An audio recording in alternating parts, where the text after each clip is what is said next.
The fact that there is no other description of the author other than James probably indicates that the first readers understood from whom this letter came. Therefore, this James is probably well known and in a position of importance. The book lacks personal touches that so many of the other New Testament letters have.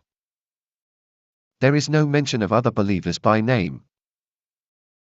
There are no autobiographical stories in the letter that might give a clue to the author. There isn't even any mention of where the author is. This makes it very hard to be certain about who the audience is and to where he is writing.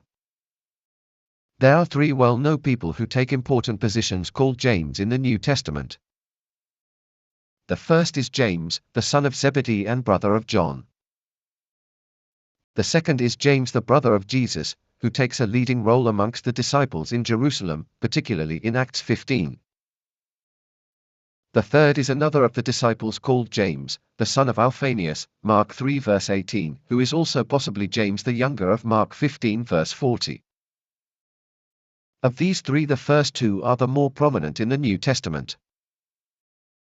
The first, James, brother of John, son of Zebedee, was killed in Acts 12 verse 2, which is around AD 44. That is very early in the life of the church, and it is doubtful whether or not that is too early for letters to start to be circulated to churches. At this point, there weren't a lot of Christians in the diaspora, which is the Jews who were scattered around the Roman Empire. A more likely option for the author of the letter is Jesus' brother James. In Acts 15 verse 13, we see James getting up and, it seems, makes a judgment on church issues on behalf of the church meeting. He then sends a letter to Christians in other parts of the world. Some suggest that the Greek of Acts 15 has a striking resemblance to the Greek of the letter of James. They see this as further evidence that the author is the same. Other places in the New Testament which show James, the brother of Jesus, as having a prominent role in the church are in Paul's writings in 1 Corinthians chapter 9 verse 5 and 14, chapter 15 verse 7, and Galatians chapter 1 verse 15 until chapter 2 verse 12. For these reasons, we conclude that James, the brother of Jesus, is the most likely author of this letter. Some question this based on the idea that James doesn't mention his earthly relationship to Jesus, being half-brothers. However, others dismiss this question because being an earthly brother has no particular spiritual benefit. There is not a lot of evidence outside of the New Testament to support or deny this conclusion.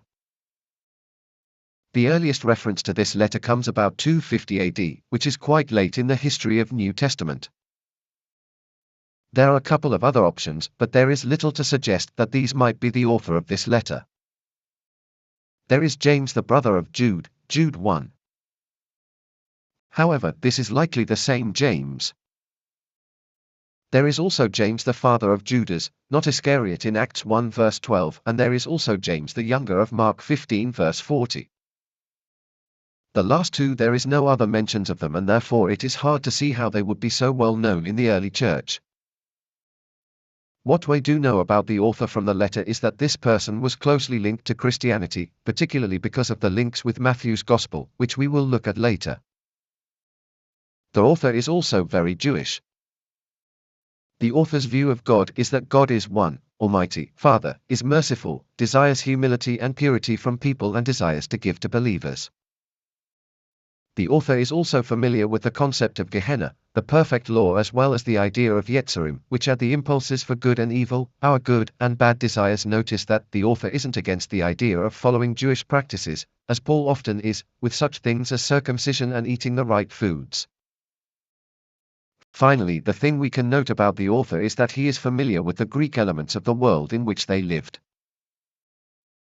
Just as today in multicultural societies are familiar with other cultures, the author uses Greek, the trade language, rather than Hebrew or Aramaic, and draws on common ideas such as a horse and bridle, the ship and rudder.